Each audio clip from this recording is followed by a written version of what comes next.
even if someone reaches out to you and it doesn't fit your property exactly, I will usually at least call that person and just say like, hey, my property doesn't fit you, but I want to let you know I have these properties in all these markets. If anything comes up in the future, please let me know. So it's kind of like constantly building a list of potential people. If you're a residential real estate agent earning $200,000 a year and you want to grow your passive income, this show's for you.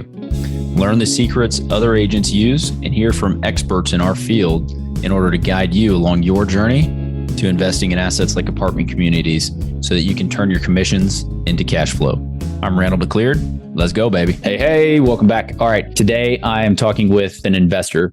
His name's Nathan Orange. He's out of the Michigan market. Awesome conversation. I personally geeked out on just learning about rental arbitrage strategy that he is implementing in his market with great effect. So many gold nuggets in this conversation. I'm sitting there asking him something. He's like, well, maybe I shouldn't share this. And then he does, and it's perfect. It's awesome. So Nathan, thanks for dropping all the gold nuggets there, man. So we go in and we talk about how he's identifying properties, where he's looking. We talk about how to get tenants and how he markets, and just in general, how he's doing his investing. He's been in real estate for a long time. He went through the great financial crisis, 2008, talks about how that informed his investing decisions going forward, why he invests the way he invests now. So you're going to get a ton out of it because the strategies that he's using as an agent, you can implement these things and you can learn, or you can partner with investors that are doing things like he's doing, learn from your investors, and then go out and execute yourself. So I really love this conversation. I hope you do too. If you're getting value out of the show, please go on, rate and review. Always got to say that because it helps us out a ton. Quick word from our sponsors, and then we're going to jump into the show with Nathan Orange. Here we go. We're proud to be sponsored by Ridgeline Investment Group. Ridgeline has a track record of transacting more than $53 million in assets throughout Texas. Ridgeline is currently looking to acquire 100 to 200 unit Class B multifamily communities between 5 and 20 million in San Antonio, Temple, Waco, Tyler, and other Texas secondary markets. To learn more about Ridgeline Investment Group, visit www.ridgelineig.com. All right, Nathan, welcome to the show. It's good to have you on. Thanks for joining me. Why don't you just get started for those who don't know you? Tell us, where you are operating and what type of investments you are working on. Okay. Yeah. Again, I'm Nathan Orange. I'm based primarily out of Michigan. That's where I'd say probably 85-90% of my investments consist of multifamily, a lot of short-term corporate rentals, both owning and arbitrage, more so arbitrage right now. There's a reason for that I think is important to talk about. And then also I have some properties that I bought on land contract, sold on land contract. I also have a couple rent to own, which I kind of pushed away from that. And then I've done flips as well, like probably many investors have. But I've kind of pushed away from that as well for very specific reasons. Okay. But I do have a property in Nevada, Las Vegas, and also in Davenport, Florida. But again, the majority is in Michigan. Okay. So yeah, we'll talk about all of that. That's good. So you and I were talking just a second ago, though, and you seem like you have a background and a bit of history in the real estate market that may have influenced how you invest or what you are doing currently. So why don't you kind of backtrack a little bit? What was your first foray into real estate, and were you investing at the time you were doing this, or are you just working in the industry? Yeah, it was a combination of both. It was much more as a lender, as a commercial real estate lender. I was one for 25 years before I left that to do investing full time. But I lived through that fun experience we were talking about during 2008. So I got to see probably one of the worst markets ever. But what's funny about that is, as bad as the market is, I feel like I learned probably more during that period than any other time. Even though I didn't have a lot of investments at that time, I think I only had like maybe 1 or 2 rentals and very basic like Carlton Sheets type rentals. Like, I'll be honest, I wouldn't even consider myself an expert. Didn't even know for sure exactly what I was doing, but it was something I wanted to try and get into. The one value of the business is just the contacts I made, business owners who invested in, some invested in real estate, others just had businesses. But, I picked up a lot of stuff from them in terms of just how they looked at things, like running a business. Because to me, real estate is absolutely a business, not just owning a property. Everybody says, hey, it's passive income, but there's certain things that are passive income. But when you have rentals and real estate, to me, it's not truly passive income. I mean, yes, you can get to the point that maybe you dish everything off and someone else is handling 98% of it. But for the most part, I mean, I think we're kind of all out there hustling. We're working. It's definitely not passive, but it is good recurring monthly income. So, I learned a lot during that. I saw some crazy things. Some companies, like we were talking about developers and construction companies. I worked with a couple that had been around like 100 plus years, families, generations, that within like a 6 to 9 month period were completely out, had $3-4 million saved in liquidity from just years and years and years of successful construction development that were completely wiped out. So, I think for me, it was kind of a rude awakening in a good way, because I would say during the late 90s, early 2000s, there was almost this euphoria where it just felt like, man, this is never going to end. Like every time I drove somewhere, it's like, oh, look, there's farmland that was sold. 2 months later, all of a sudden they're putting in the roads and curbs, and it was just like nonstop, just never ending, never ending. So, during that time period, I think it woke me up I would say in a good way, in terms of just really realizing, A, how quick things can change. B, those periods are the time that you can really, I feel like, almost make 10 years of progress as far as financially, wealth, buying at the right time and accumulating, which was not able to at that time. Unfortunately, like I said, I had a couple of rentals, but man, I know now, like if that same type of thing happens again, it's going to be full on accumulating as many properties as I possibly can. Yeah. Are you talking about like in 2008? That's when you start acquiring, or you're saying through that run up, like knowing that is the time? Which one are you talking about? No, I'm saying more the 2008 when the bottom fell out. Yeah. The prices that I saw, properties, both vacant land and homes, going for 40, 50, 60% reductions. And I knew some of my business owners, and this is again where I kind of learned and saw things. I'm just like, wow, like they were going in heavy. Just buying as much as they could get their hands on. And some of them had been through some times, not maybe quite on par with 2008, but similar times where things kind of went wrong or bad. And they saw it as an opportunity, and they kind of went full on. And again, to be fair, some of these properties and things where people bought, some of it took 10, 12 years for them to really come to fruition. But when you look at the returns, once they were able to kind of capitalize on what they purchased at that time, they were just incredible. You liken it to just buying and holding for the long term. It's like like Buffett, just buy and hold, weather the storm. He says something like you only need 3 or 4 good opportunities in your lifetime. That's when you make the majority of your money. Oh, I agree. And so, yeah, I agree with that. I was just talking to this real estate broker out of Alabama, and he mentioned something very similar to what you were doing, or it keyed me into something that we should all be doing if we're not. And that is, if you are currently in a position, like you're a commercial real estate broker, or you are a loan broker, or you are a broker just in real estate doing business, you can learn the business for free by being in one of those roles. And you de-risk your type of investment strategy if you start learning about it through other people's deal flow.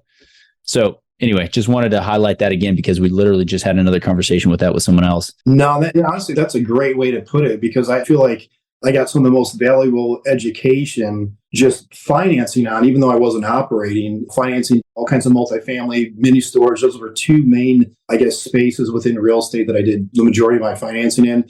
So you really got to see, I got to see some very successful operators and just watch the way they navigated during times like this. So for me, it was extremely educational, beneficial. And even though during that time, obviously, we weren't getting bonuses, because everyone became a kind of a workout loan officer, honestly, whether that was your original role or not. That's what you became because of what happened.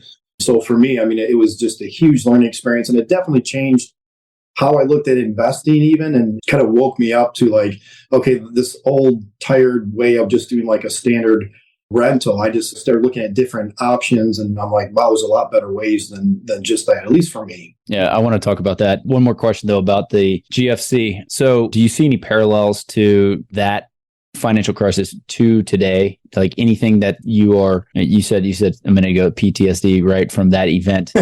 Right. Do you see anything now, or do you feel like it's influencing any way you invest currently, because you may see something on the horizon? It's definitely affecting how I invest right now, but I would say it's a little bit different though, because it has more to do with what's happening with the interest rates. With the recent spike and continued increase that we're having in interest rates, where say before, especially in 2022, when rates were extremely low, I was buying. I was not doing any arbitrage. It was almost strictly buying because of where the rates were at. Where the rates are now, unless I'm getting the property with some kind of seller financing or something like that, that makes sense, because the investment debt right now is, I'm sorry, but it's just god awful. It's terrible. I mean, yes, and when you look way back in history, I know those people are going to yell at me and send me dirty messages, evil messages, and say, well, rates used to be, 15%, but I'm just saying historically what things were priced at, they were priced at somewhat relative to those extremely low rates. So now that rates have come back up, deals that made sense before made sense in 2022. A lot of them that I'm looking at now with the current rates, again, unless it's seller finance or sub two or some other creative way, they just absolutely don't make sense. So because of that, I've shifted a lot more into arbitrage, especially for like my corporate and short-term rentals, because my returns are significantly higher. And I'd say on average, the monthly savings is anywhere between $300 to $400 a month, which doesn't seem like a lot, but over several properties adds up. And the other thing too, I think that's kind of key about arbitrage, and I don't want to get too far off the subject here, but I'm always big on looking at cash on cash return, A, and then B, how quickly am I getting my return, my money back? If I buy a house, and the typical house I'd say I buy for corporate rental or short-term rentals, I would say somewhere around $300,000 is kind of like an average price. So if I'm putting down 20%, although it's probably more like 25% now, that's $60,000 down payment plus another $15,000 to kind of convert it, make it turnkey for a short-term or corporate rental. So I've got $75,000 into it, and say it's going to net average $1,500 per month. Well, I can arbitrage almost that exact identical property, and I maybe have $17,000 or $18,000 into it because I have the furniture, all that stuff, and then security deposit, first month's rent. But I'm still making $1,500 per month. And when you run the numbers, and I'm not like a math whiz, but $17,000, if you're averaging $1,500 per month versus $75,000, it's a 100% huge return. I can't get that return anywhere right now, anywhere else. Yeah. It's about, what is that, 100%? Yeah. In most cases, it's anywhere between 80 to over 100%, depending on the specific location and what the rents end up averaging. Yeah. Okay. I want to dig into that because I have a little mastermind we run here in San Antonio. One of the guys was talking to me about him doing rental arbitrage. There are a number of other people that I've talked to. Literally, one of the episodes just aired. I want to say it was 77 with the traveling realtor. Go back and listen to that. She is doing it all over the country and the world. She's like starting to buy up or arbitrage in different countries as well. Very cool strategy. So I want to know nuts and bolts of that business. And obviously this is going to provide a ton of value for anybody looking to do or exercise this strategy. So it sounds like you've done a number of different types of investment. You mentioned sub two and a few other things. So let's focus on this one first. Okay. Just because I'm curious, again, you go about the process of identifying a property. Okay. You're saying specifically for the arbitrage? Yeah. So like, how do you identify, how do you negotiate that with either the landlord, the broker, or whatever? Mm-hmm. And then we can dig into it from there. Okay. Yeah, no, and honestly, I think that's a great question. The first thing I do before I even talk to anybody, so I'll go on, I have two different approaches. I have some that are landlords, and those are typically single family homes, or sometimes they're townhomes, but majority of them are single family homes. The other approaches I have is with property management companies at apartment buildings. Each of them are kind of like a little bit different approach. Now, the thing that's the same for whether it's a landlord or an apartment building, a property management company, is I really dig into the area. I look at that air DNA, and then even more important than that, like mine is a little bit different. Like mine aren't really set up per se for, other than one that I have near Disney, which is only one, everything else I have is really set up in terms of it's located near typically hospitals, universities, and engineering, high-tech companies, things like that. A good type of commercial, commercial population, so to speak, of businesses around there that have a need for, whether it's short-term projects, whatever, that they have a need for short-term housing. So that's one thing I stay away more so other than from the vacation, just because I feel like that's a little bit more up and down, and that can maybe change, a little bit more volatile, I'd say, than like my corporate rentals, because there's always people that are in medical that need to do stints or things at the hospital, or maybe they're even there for, sometimes they're 3 months, sometimes it's even only a week. And then same with corporate rentals, you have people that are bringing employees in for special projects. Maybe it's 3 months, 30 days. Sometimes it might even be a 3-day where they're interviewing them. So like I try not just pigeonhole myself into just one thing, like say vacation. Not that I may not do another vacation one, but what I like is I feel like I have a very steady base of occupancy because I'm catering more towards having those hospitals, the universities, the engineering companies, and not that there's not other attractions as well. But for me, typically I kind of want all those things, not just one. I want all of them kind of in that market. You need to have all the outs, essentially. Correct. Multitude of tenant base. Yeah. So again, exactly to your point, I'm not just relying on somebody that's on vacation. I'm not just relying on someone that's works at the hospital, and I'm not just relying on somebody that maybe is staff at the university, or they're coming to see their kids and they want to stay somewhere for a week. Like, as many options as I can have as far as pool of potential guest occupants, that's really what I'm shooting for. Now, again, it is important. I do run the Air DNA and I run the numbers. And then obviously the next thing after that is, okay, what's the rent? And then what are the expenses? Sometimes I find some great deals, even from landlords, where it's already in there. Like, they're advertising saying, hey, we cover all utilities, or we cover water and sewer and Wi-Fi. You only have to pay for, electric, gas, and the rent payment. I mean, which is great for me.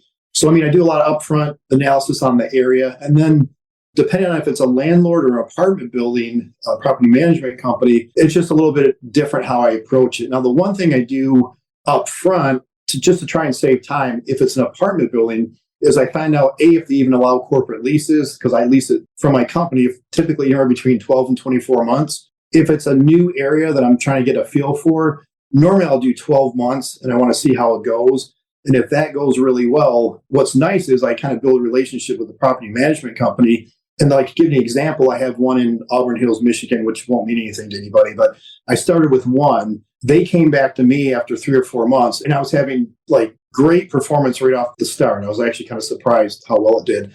They came to me and said, hey, we have a new renovated unit come up. Are you interested? Yeah, absolutely. So I picked that one up.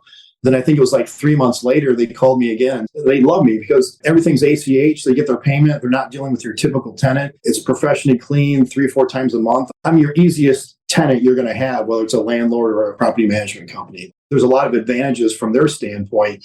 And again, building up those relationships is nice because you kind of get fed additional opportunities if that area is working out.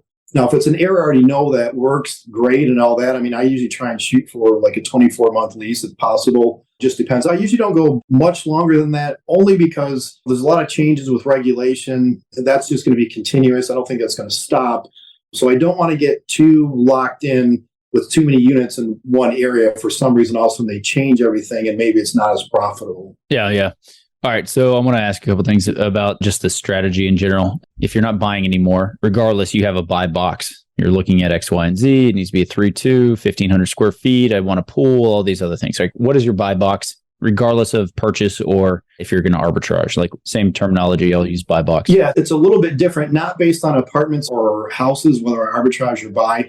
It's a little bit different based on what I'm targeting for. And what I mean by that is, if there's an area that's much more medical, honestly, I'm going to probably defer more to a 1-bedroom or maybe a 2-bedroom at most, because the majority of traveling nurses in our area, at least, a lot of times it's 2 people, it's 1 person. It's not groups of like 6, 7 people. So there's no need for me, if it's heavily medical, I want to kind of cater to what actually demand is for, like, what space, how much square feet, how many bedrooms. So it may be 800 square feet, 1 bedroom, 1 bath if I'm targeting travel nurses. Now, if it's more an Airbnb or corporate lease, a lot of those are going to be 95% are going to be 2-bedroom, and in some cases 3-bedroom. It just really depends on the area and what I'm trying to target. And then I'll also, in the same area, like, I may have a 3-bedroom, a 2-bedroom, and then a 1-bedroom, just to kind of like have a mix of different things. Because what I do like about this business is the more and more I do this, the more I either have companies reaching out and say, hey, Nathan, do you have anything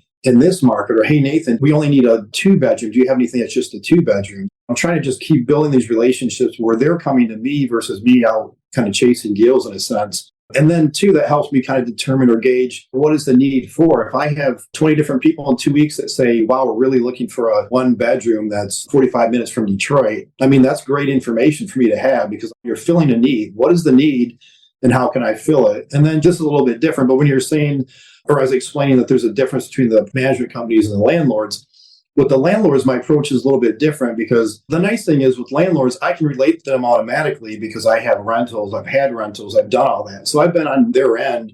I can totally relate with what they've gone through with tenants. A lot of times I'll share stories I've had with tenants, which are not the best situations always, and they've had the same thing happen. But the one trick that's really worked for me is, well, 2 things. One, I'm still old school. I meet in person with the landlord. And when I do that, I'd say 9 out of 10, 90% want to move forward versus if it's just a phone call. So I always make sure I meet in person if it's a landlord. The other thing, and this has been just a killer one for me, I almost hate to give it away, but it's worked very well, is the best way to explain when they say like, well, why should I go with you? Or what's the advantage of going with you?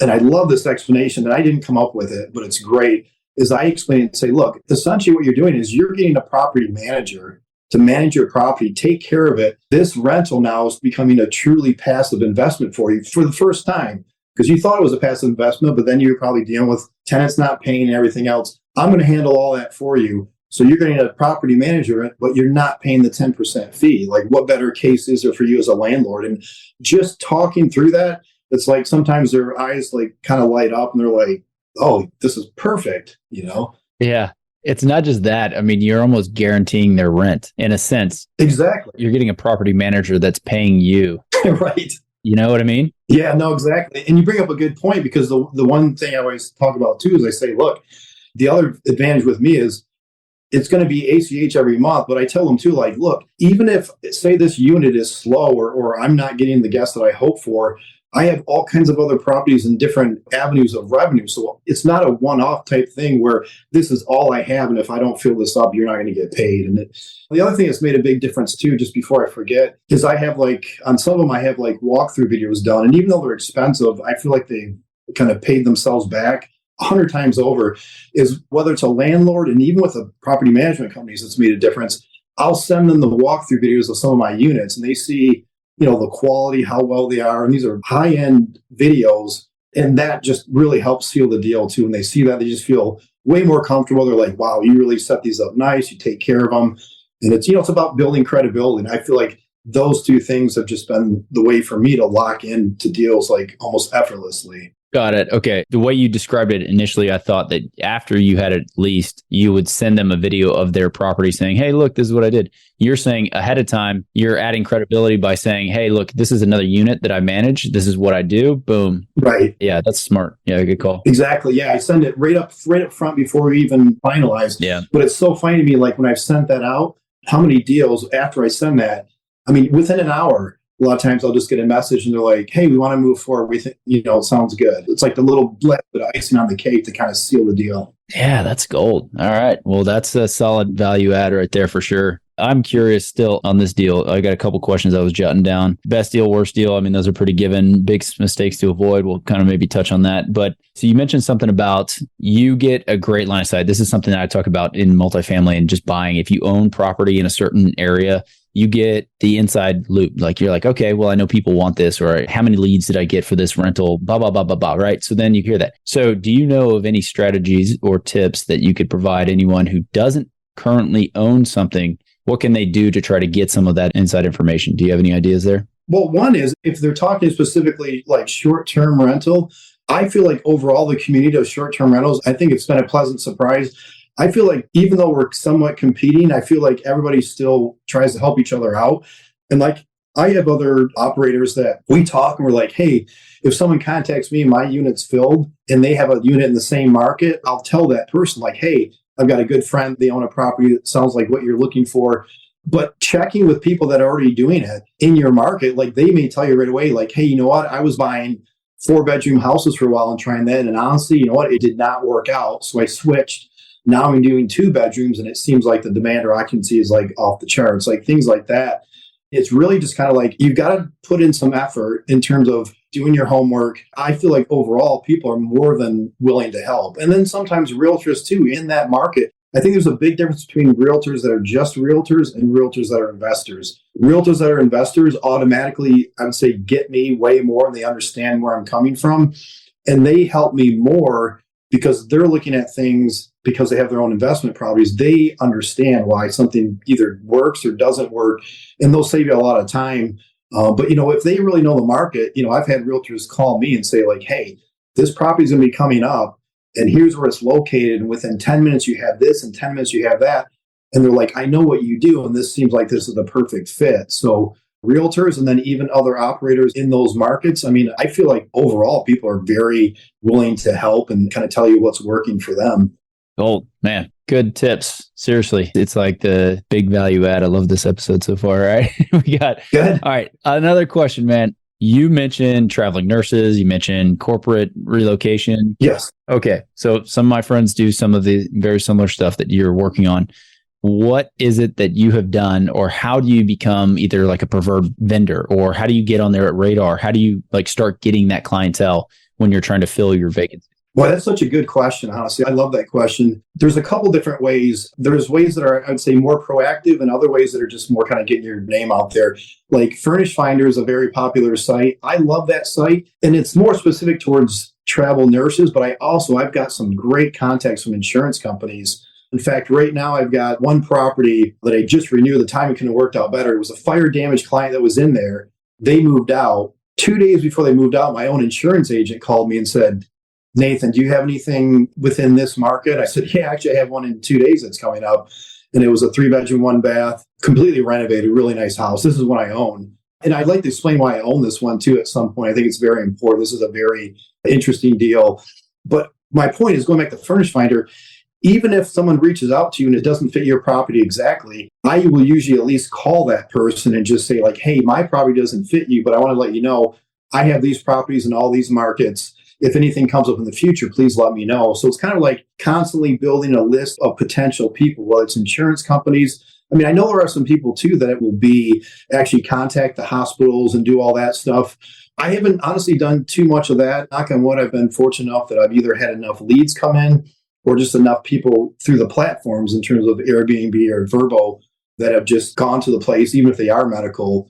I haven't pushed too hard on that. That's something that I want to look at, but I've been fortunate in that between corporate insurance and just normal Airbnb guests and the traveling nurses, I've had a pretty good fill. But the main thing is obviously your location. If you're 100 miles from a hospital, the chances of you getting a much medical guest are going to be pretty slim. So obviously, first and foremost, in this one that I'm talking about, actually, that's with the insurance company twice now. It's funny because this was set up for medical. It's actually on a medical campus, one of only 3 homes that are actually on the medical campus. If you don't mind, do you care if I explain why I bought this? Because I think it's kind of For sure. Okay. Yeah, we're here. So the reason I bought this is it's Ascension Genesis Medical Campus, big, huge campus. I bought this house and there's a medical building to the west, a medical building to the east owned by the hospital. And then there's 3 homes between these 2 buildings. Well, what had happened is the hospital bought the 3rd house, knocked it down. They now own that. So now there's only 2 properties left. There's the neighbors of mine and then the one that I have leased out.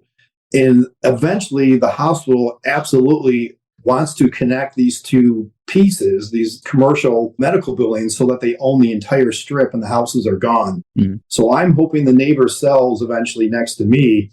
And when that happens, I'm like the last piece that they have to connect. It's the only way they can do it.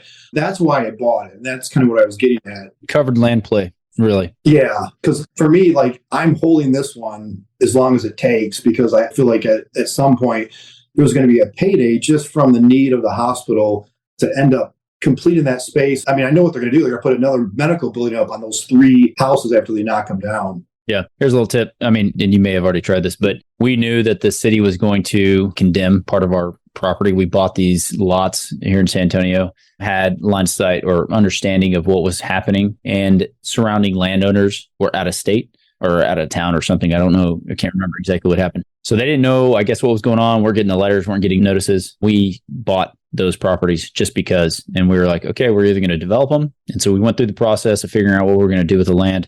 But city came along and paid us 4x what we bought them for just because they needed them. Yeah. And we fought it. I mean, we had to hire an attorney and all that stuff just because it's a condemnation case. But long story short, if you see that and you know that's happening, you may want to go offer that guy some money now. I don't know if they live in that house or whatever. Well, what's funny is I've already tried to buy it once. Yeah, that's what I thought. I mean, they were a minimum of $75,000 over fair market value. I mean, I was willing to pay more, but I'm going to let them sit for a little bit and see. Because like for me, even if it makes sense long term, and I think it does, I'm so weird about I cannot stand having a property if it doesn't cash flow. Like I wouldn't want to get it, have it be negative, even though I know there's potentially a big payoff at the end. To me, minimum, it's got to at least break even or make a little bit of money. Then I'm fine holding it. Yeah. But I have a weird thing about negative in property. I love that because it's in one case, you're betting on the come instead of just buying it knowing that you have it cash flowing and it's self-sufficient. So yeah, different strategies, obviously. But when you're looking to invest, and I'm speaking to the audience here, if you're looking to invest and you're looking to buy something, and you can do what's a covered land play is essentially what Nathan's talking about here, right? Where you are buying something, it's being paid for, and you're expecting it to appreciate because or you have some inside information or whatever it is. That is a much better scenario than buying a piece of dirt that is non-income producing property that you are carrying taxes, have liability on, all these other things without ever getting cash flow, hoping that it appreciates or hoping that the city condemns it or hoping that something happens. Yeah, absolutely. In our scenario, we had the opportunity to develop it. We're like, okay, we have an out. So I always talk about it, and you've mentioned it a couple times, have multiple outs in any situation that you are either acquiring or renting or doing something with a property before you take it down. And to give you an example, because that's such a great point and something that I think is so important, is you really have to be flexible and have different ways. Because like I said, I don't like doing fix and flips, but I had one that I'd finished that was downtown in the city that I live. Great location because you can walk the downtown out of the backyard. It has like a little walkway, a river and everything else. Just a really popular area. But that's a whole nother story, but the contractor took way, way longer than what it should have. He couldn't get people. It was a nightmare. But anyway, by the time it was done, I think there had been 3 or 4 rate hikes in that time. And the market has come back quite a bit now, but it got really quiet for 2-month period as far as just the buyers kind of dropped off. The number of attendees at open houses, the realtors were telling me wow, it's 1/10 of what we were getting just 2 weeks ago. So in that case, instead of just keeping it out there or selling it at a huge discount, I kind of changed gears and said, you know what, I'm just going to do a rent to own then. So I got an option deposit from somebody. I got the top rent I could possibly get on it. And I'm just going to hold it for now. And if they end up acquiring it, great. Our option price is at a very solid price. Or maybe if they don't execute on it and I get it back, if the market's right to sell, then I will sell. But I think sometimes people are too quick to rush and say well, that's what I do. I fix and flip, so I'm just going to have to sell it, and maybe I make 5,000 instead of 50. Oh, well. To me, there's much better options. You got to be a little bit creative and open, flexible based on what's happening in the market. Same with arbitrage. Yeah. I'm buying when the rates are low and it makes sense.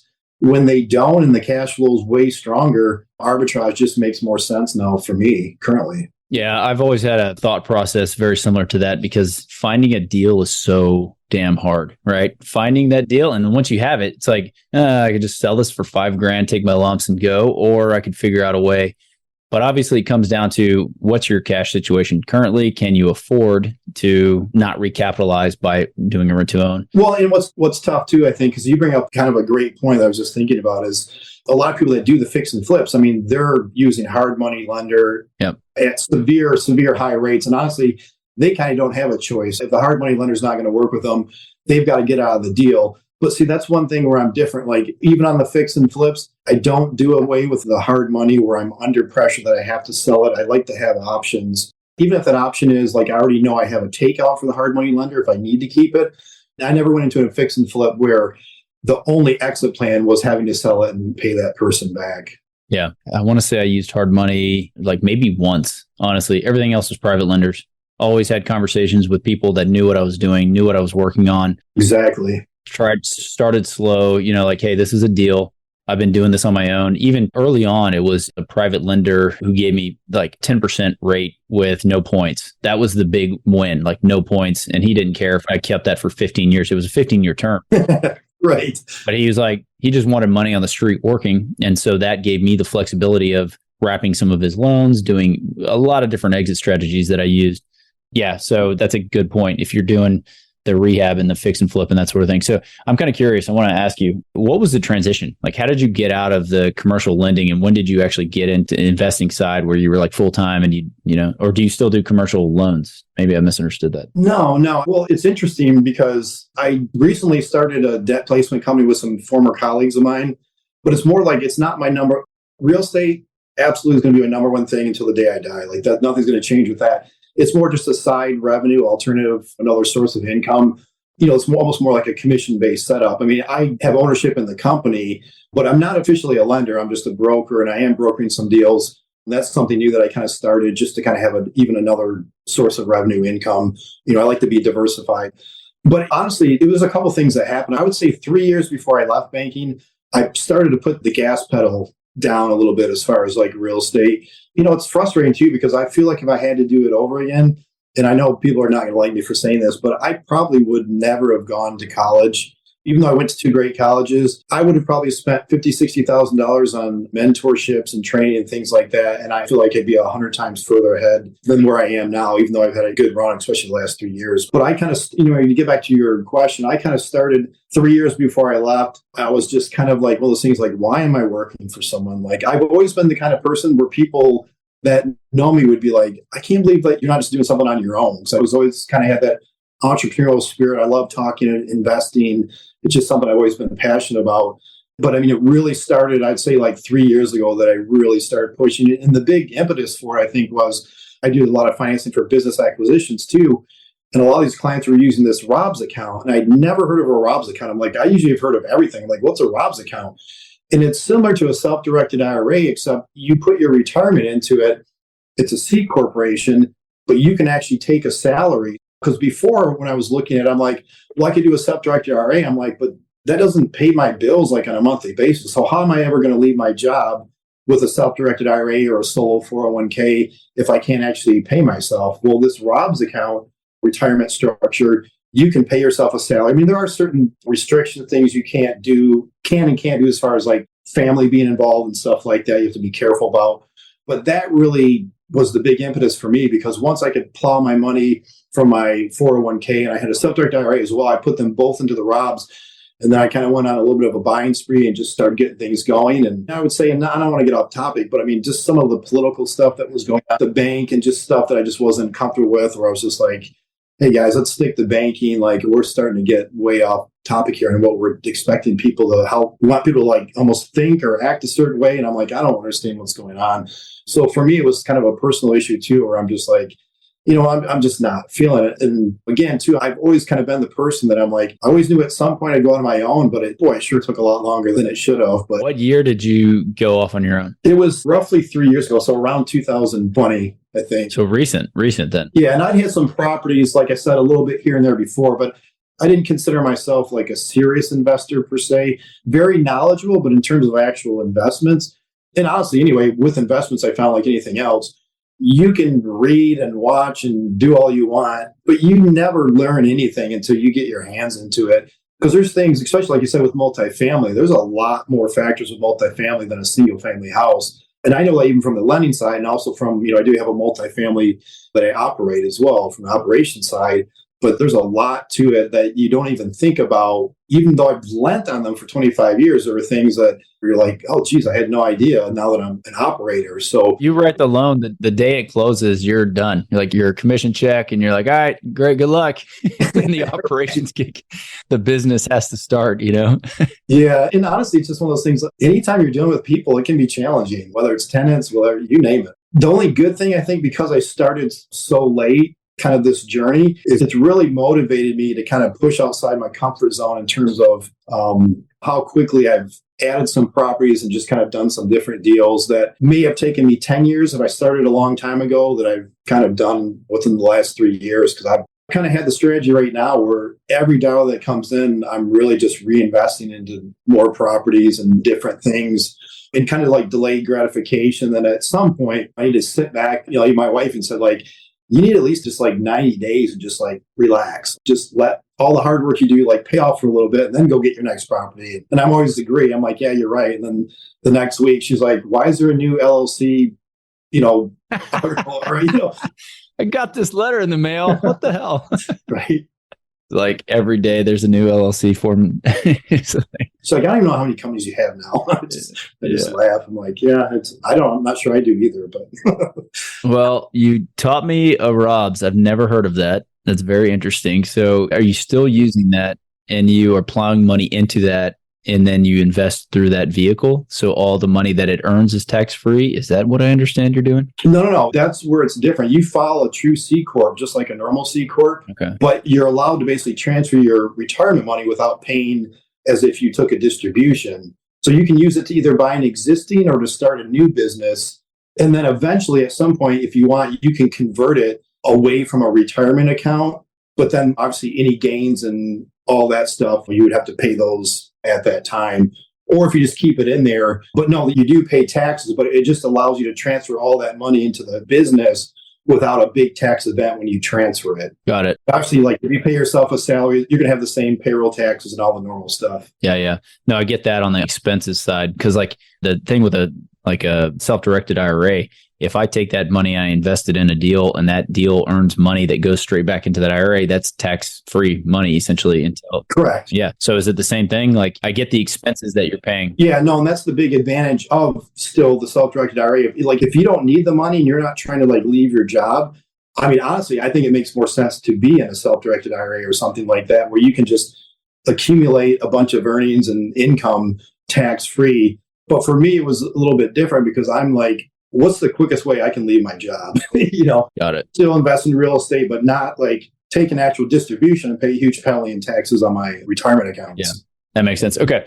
So I'm curious, we're getting to the end here. I want to ask, what are you, I guess, focused on? Like, hey, I need to have this many houses. I need to have this much cash flow. Like, do you have goals and targets that you want to share? That because I'm just kind of curious with what you're working on. Yeah, I have goals, but I'm a little bit different that I don't necessarily have a number target per se. Like I don't go and say every month I have to do 3 deals. And the reason behind that is if there's 10 good deals in a month, I'll do 10 deals. But if there's no good deals for 6 months, like I don't feel this urge that I just have to do a deal so I can tell people like, hey, I closed a transaction. Like, who cares? To me, if it's not a good deal, who cares? Like, I'm not obsessed about having the number. Like, I'm more obsessed with the numbers on the individual deal. Like, when I look at the deal, like, what's the cash on cash? Does it meet kind of like what I want to see? Which for the arbitrage, it's got to be 60% plus, or I'm not even touching it. Like, there's no reason for me to even bother with it. It's a lower return, obviously, if I buy the house, but the house, there has to be another reason I'm buying the house. Like, say with that one that's on the hospital, like, there's a long-term play in that, in addition to providing great cash flow in the interim.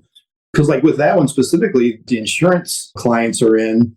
I mean, I like that one because the market rents, they're paying $1,100 a month over what market rents are through the insurance company. So I'm actually making great cash flow, but there's also a long-term play in that one. So for me to own that one makes perfect sense. But where rates are right now, I'm really just kind of looking at arbitrage. So I'm kind of like reaching out to landlords and property management companies, doing due diligence. I'm trying to figure out areas to kind of connect some of the other areas I have and just keep kind of expanding that. But I don't have a specific like number of properties. All I know is eventually, probably the next 3-4 months, I am at the point I've got to add like an assistant or somebody that's going to have to come on and start kind of helping me with this, because the numbers and just the stuff that's going on, it's definitely starting to add up now, and it just accumulates. And every time you add additional property, it's just like a little bit more. And there's the stuff that I think probably all of us hate, like, changing utilities and insurance and stuff like that. Like, I got to find somebody that's going to take all that stuff over, because I absolutely hate doing any of that. Like, I like finding the deals. I like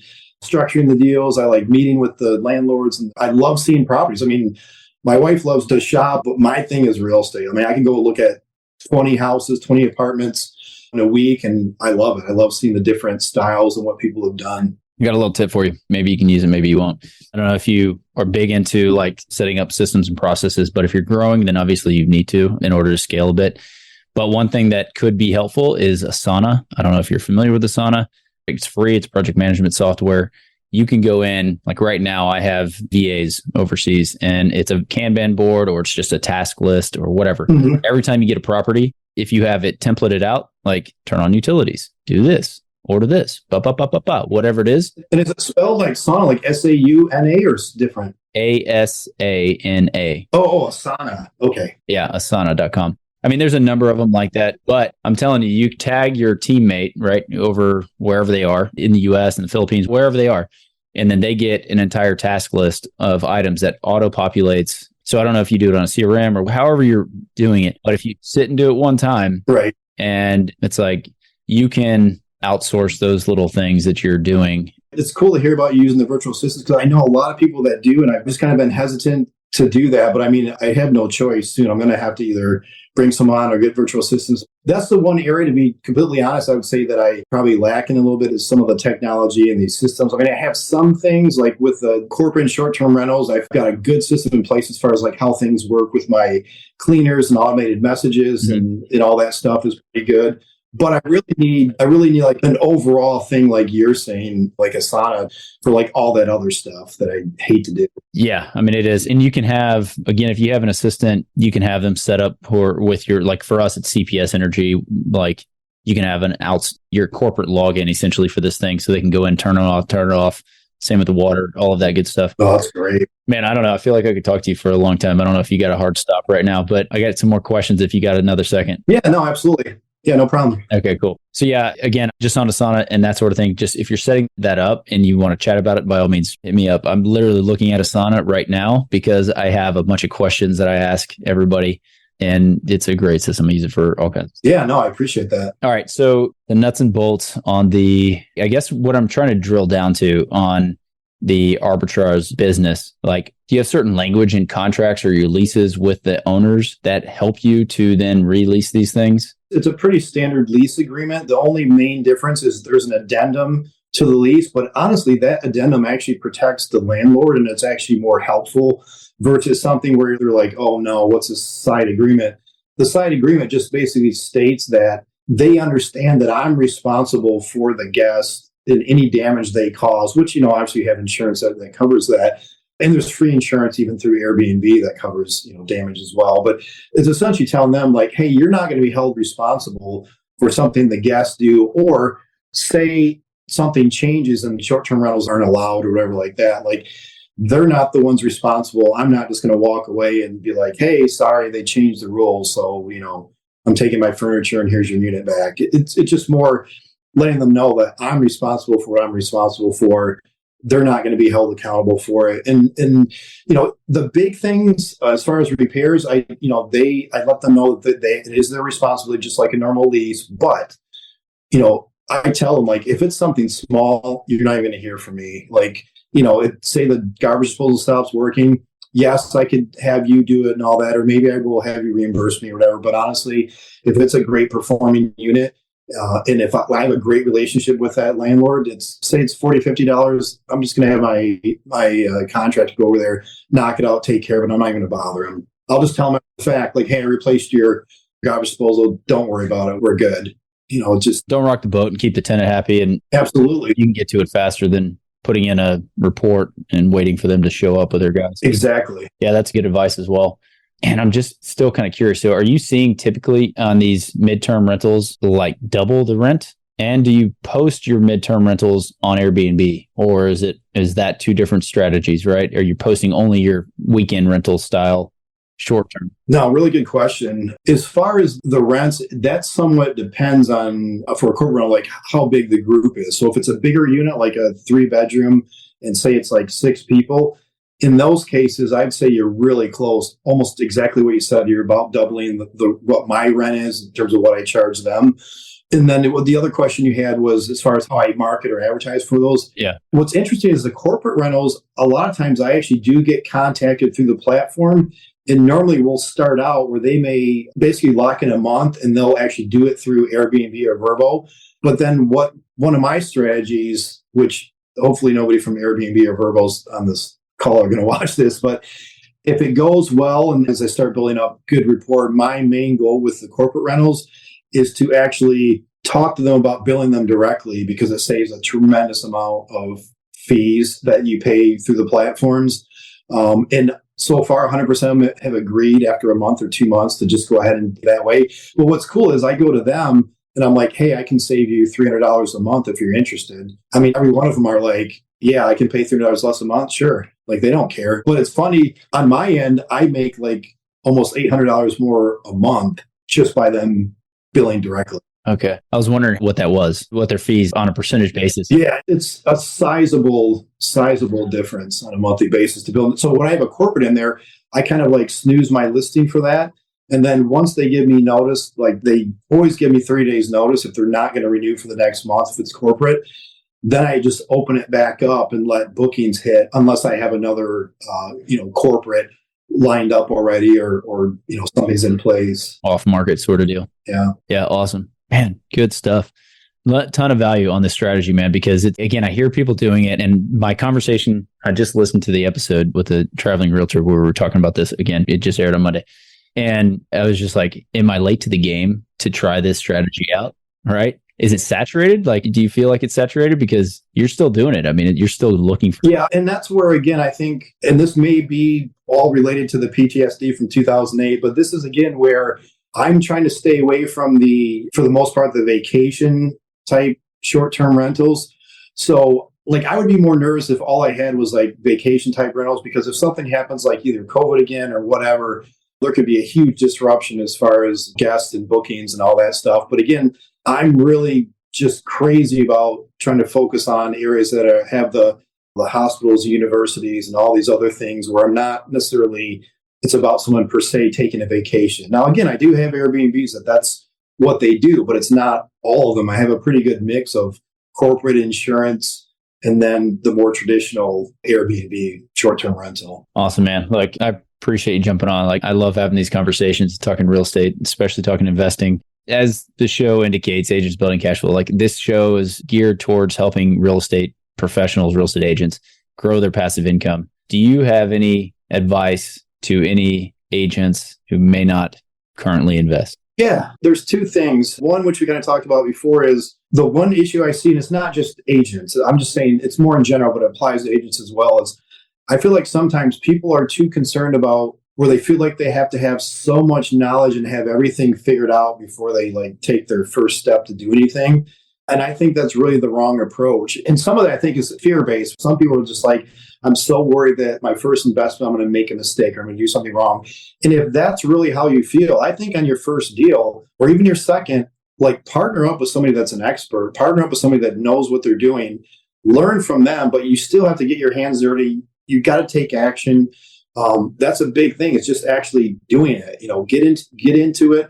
But for your first one, if you're really just unsure, I think it makes sense to partner. Maybe you only partner that one time and then you do everything else on your own. But you're going to learn a lot that you wouldn't know if it's the first time that you're doing it. You're going to pick up a lot from that person as well as what you learn on your own. I think that's definitely recommended. And like I said, the other thing is don't get so wrapped up where you feel like you have to spend 18 months or 2 years to try and become an expert on everything. I've dabbled here in different things, and then I kind of zoned in and I started feeling like, okay, I feel like this is my thing. And like I said, I have the multifamily, I have the apartment building, I have land contracts, I have rent to own, I have these corporate rentals, the arbitrage. But like for me, it's helpful doing the different types of investments because the ones that are really cranking as far as the cash flow, they really stand out. Because like, you give an example, like on one of my corporate rentals, I was looking, I was thinking back, and I'm like, I would have to do almost 7 rental properties, traditional rental properties, to net what I'm netting on the same property. Yeah. And for me, I'm all about efficiency. If I can have one property make the same as 7, I don't want to deal with 7 properties. I'll deal with the one. Yeah. And then just go find another one of those. Absolutely. Awesome. Man, great advice. Again, just dropping a bunch throughout the episode. I really appreciate the information, sharing your knowledge. I thought your advice was going to say, get off your ass and go do something, go get busy, do some deals. But yeah, that's good. I mean, you got to take the action because again, like I said, I know a lot of people that are interested in investing, and I'll talk to them, and I talked to them say 2 years ago, and I'm like, hey, haven't seen you in a while. I'm like, hey, did you end up doing anything? No, but I ordered this course by so-and-so. It's like, that's great. But unless you're going to, I guess, just do YouTube videos or something like that and pretend you're an expert because you read all this stuff. I mean, that's great, but you're never going to learn everything by a book. You've got to actually, I learned so much stuff that I had no idea about, the first couple deals I did. I'm just like, I can't believe I didn't even think about this, just things you don't know because you haven't done it. Yeah. I mean, you mentioned it earlier. You were saying you wouldn't have gone to college, if you invest. So just think about that money that you did pay, right? That was an education. And I've had plenty of investor guests on the show. I think about it myself. I'm always like, if I were to take that money and invest it, then where would I be? That's one thought process. And that's what I carry that through with my kids. I'm like, I'm happy to teach you this business so that then you can make a decision on your own about college. I think that's something that's important too, is especially the disparity now. Like 30, 40 years ago, when you had a degree and then what you earned, you could somewhat justify, like just look at it like an investment, your return for what you put in versus what you're getting out of it. It kind of made sense. But we've had a situation where it's the only place I know of that there's always a price increase every year, no matter what. Doesn't matter what's going on in the economy, doesn't matter what. Schools and colleges constantly just the price keep going up. But what people are getting paid now with degrees relative to the cost for the education, to me now is so lopsided. It just doesn't make sense. And it's funny because in our own family, I've got a son who's a welder and he loves it. And he's making more than his college friends and he has zero school debt. My other son, he's stationed at Fort Campbell, went into the Army. I couldn't be happier for him. He's got free living. He's got a great pension if he stays and does that. They provide free housing, obviously, free food, all that stuff. I mean, it's funny. A lot of our kids have kind of not gone down the normal path of go to college, spend $200,000 and get a terrible job not making that much. Exactly. And if you think of it in the sense of investing those dollars, if you took $50,000 and you bought something and you lost all $50,000, you'd still get an education from it, right? I mean, kind of the same. A much more relevant education, I would say. Yeah. So, all right. I love it. Hey, man, it's been great catching up. I'm going to have your contact info in the show notes. If anyone wants to reach out to Nathan directly, please do so. It has been a great conversation. I hope you got a lot out of it, and we'll catch you on the next episode. Surprisingly, most of the agents we speak with got into real estate hoping to gain passive income and become work optional. However, only 1 in 5 ever start investing. Most are simply too afraid to start. Once you get educated by listening to this show, you'll be able to overcome that fear and become the 1 in 5 who are finding financial freedom. Don't miss a single episode. If you want to stay up to date, the best way is to make sure you're subscribed. So if you haven't done that, go ahead and do it now. And we'll catch you on the next episode.